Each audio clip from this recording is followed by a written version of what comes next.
the best of Money Matters. Market View on Money FM 89.3. That's right, you're listening to Money FM 89.3. Time now for Market View with me, Chua Tian Tian, where we take a look at how the Singapore stock market closed for the day, the biggest movers, sectors, and of course the companies to watch. But as always, a quick recap of how we started. Well, Singapore shares started trading in the green this morning, tracking overnight gains in global markets. So the Straits Times Index opened 0.2% higher at 3,804 points after some 36.7 million securities changed hands in the broader market.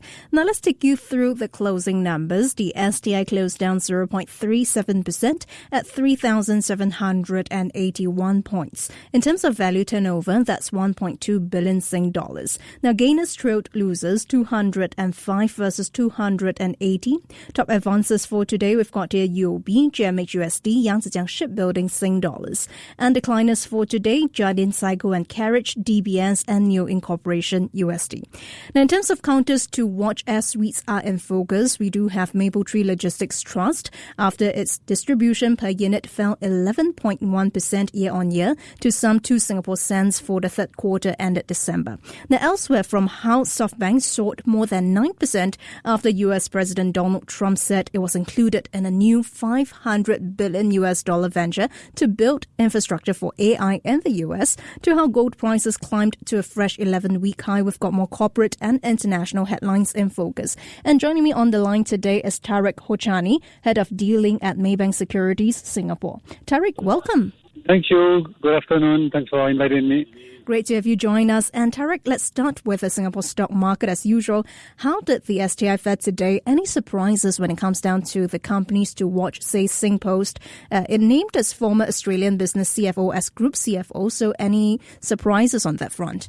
Yes, so the Straits Times moved on today. In line with the regional markets, Hang Seng was down 1.63%.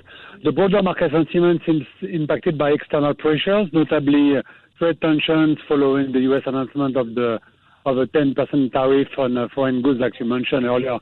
Banks, though, such as UOB, OCBC, stood up positively, reflecting the ongoing strength driven by Singapore's status as a growing wealth management hub, with family offices in Singapore increasing 43% in 2024, reaching over 2,000 entities. These institutions benefit from higher assets under management and associated fee growth. So I'm still very positive on the banking sector. Turning now to Singpost, the appointment of Isaac Ama as Group CFO signals a step forward toward strategic stability.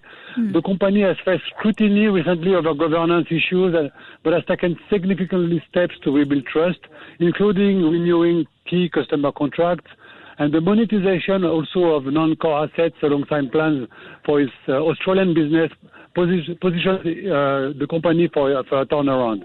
So while shares dropped slightly today, I think the restructuring offers a potential long-term opportunity for investors seeking value. Okay. Now, Tareck, let's zoom in on some of the other counters to watch for today as REITs in focus, a number of earnings out as well.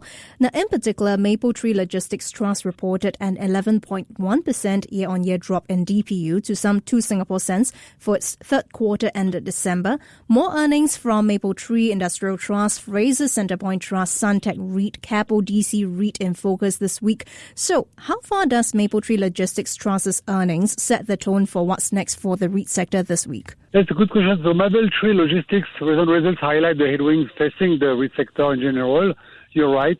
Distribution per unit fell 11.1% year-on-year, but it was driven by higher interest rate expenses, the forex volatility, and the divestment of lower yielding assets. So this aligns with the broader strategy for the company of the REIT to recycle capital into properties with higher growth potential, including a recent divestment in Singapore and Malaysia worth around $201 million. So when you look at the broader REIT landscape, Mapletree's earnings set a cautious tone for peers like Fraser Centrepoint Trust and Keppel DC REIT, which also are reporting this week. Rising interest rates continue to pressure distribution yields across the sector. However, segments like data centers and logistics, key areas for Mapletree and Keppel, retain strong structural demand due to e-commerce growth and digitalization trends. So investors should really take note of the geographical challenges we face. For example, Mapletree saw negative rent reversions in China, but achieved 27.9% positive reversions in Australia. So these regional differences highlight the importance of diversification and careful balancing of portfolio risk when they invest in REITs. Okay. Now, across the region, Tareck, U.S. President Donald Trump, he announced a private sector investment of $500 billion to fund infrastructure for AI. Now, Trump said that OpenAI, SoftBank and Oracle, they are planning a joint venture called Stargate. Talk about reaching out for the stars, right? Which Trump said will build data centers and create over 100,000 jobs in the U.S. Now, we've seen how shares of SoftBank surged over 5% driven by the news. Japanese chip makers up as well. TSMC in Taipei up over 2% earlier. So 2 parts to this question for you. Number one, what does the move mean for global AI-related counters? And number two, how far are investors' reactions today justified? So Trump's announcement of the $500 billion private sector AI investment reflects a major acceleration in the U.S. efforts to dominate the global AI race. So the Stargate joint venture is not just about immediate job creation or infrastructure. It's a clear strategic push to outpace competitors, especially China, in developing next-generation technologies.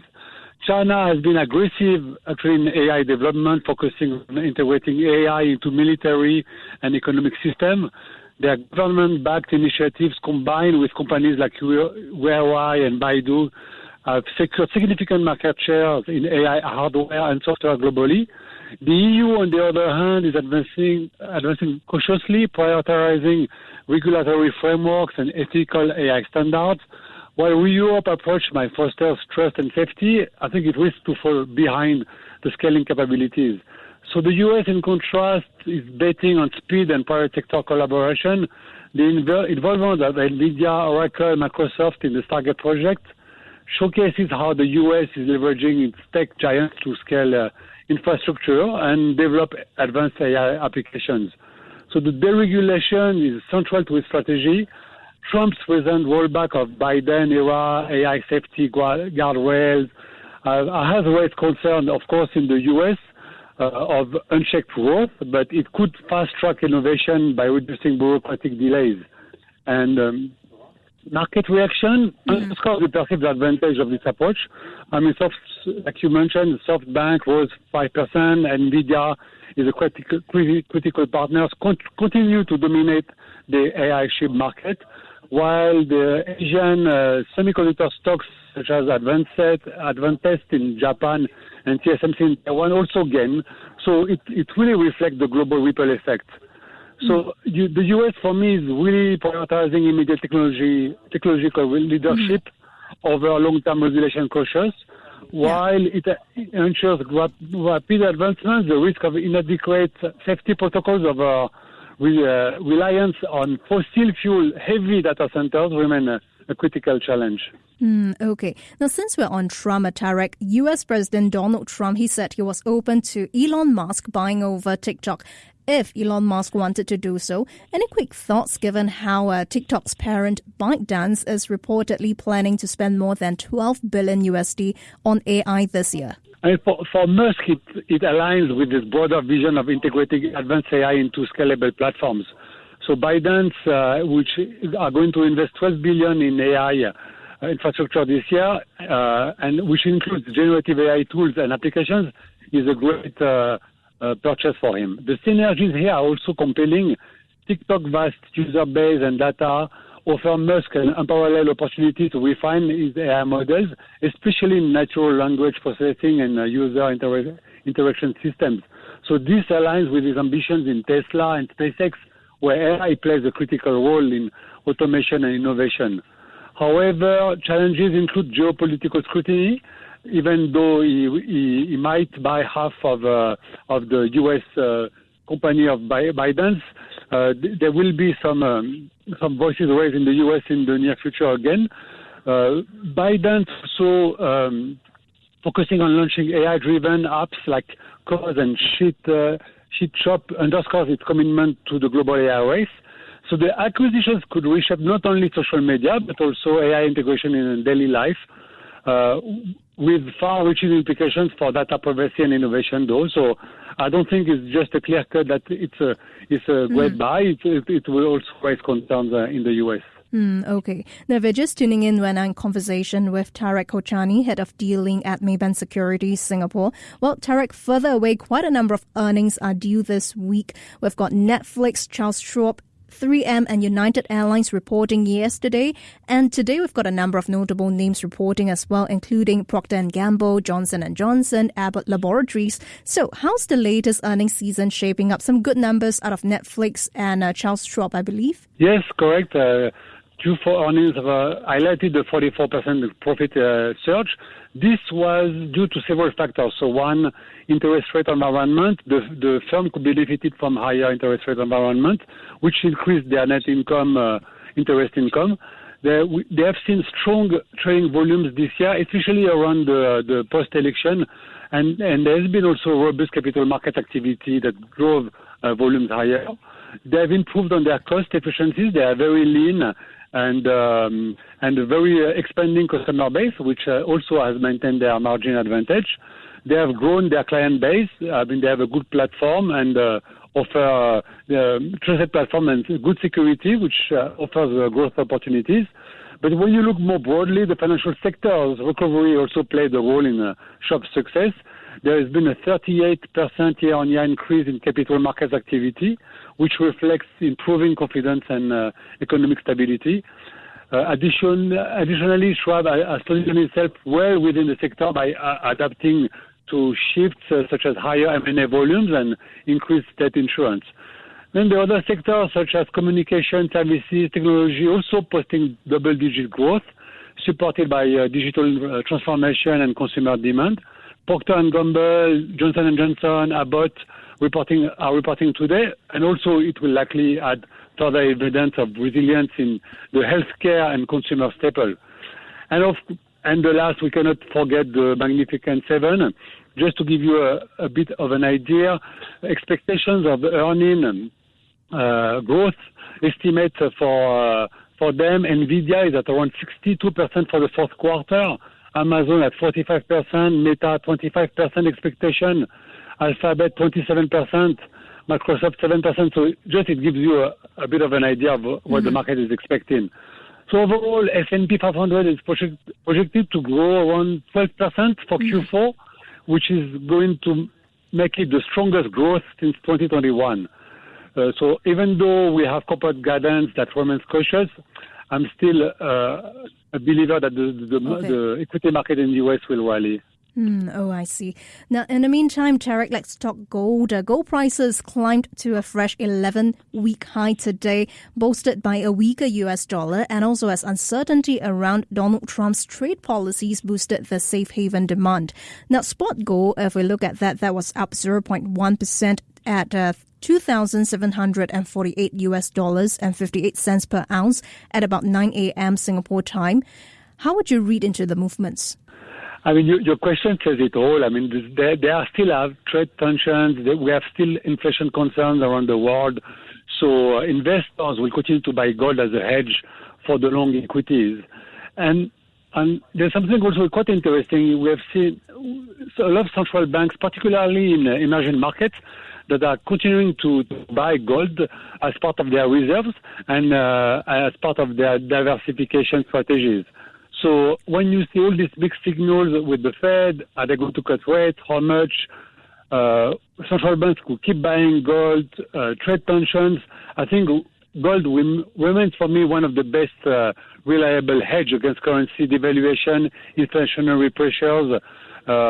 So I believe that gold will continue its trajectory upward, and provided that macroeconomic risk remains elevated. Before we let you go, Tareck, let's wrap up talking about cryptocurrencies, because the US SEC's new leadership has said that it created a task force to develop a regulatory framework for crypto assets. Now, that's the first major move by President Trump's new administration to overhaul crypto policy. How far would the task force really pave the way for widespread adoption of crypto assets? And perhaps a more important question for you is, what would this then mean for traditional equities and traditional fiat currency trading? I mean, for me, it marks a critical steps toward legitimizing digital assets. When you introduce a comprehensive regulatory framework, the SEC really aims to attract institutional investors, which overall will reduce market volatility and enhance transparency. So the development could also bridge the gap between traditional finance and crypto markets.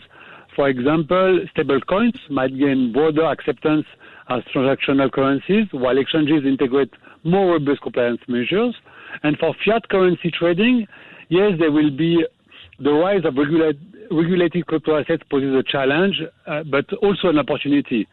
So increased adoptions could also drive innovation, enabling hybrid solutions that combine the stability of fiat with the flexibility of digital currencies. And the road also hinges on finding a balance between fostering innovation and serving market integrity. But as a conclusion, really, it's very positive for the market. We have seen institutional clients mainly on the ETF market, but I think the SEC now wants them to participate more in the currency, in the cryptocurrency trading. I see lots to watch indeed. Thanks so much for the insights, Tareck. That was Tareck Horchani, Head of Dealing at Maybank Securities Singapore. Thank you so much for joining us on Money FM 89.3. Before acting on the information on Money FM, please consider if it's suitable for your own investment objectives, financial situation, and risk tolerance.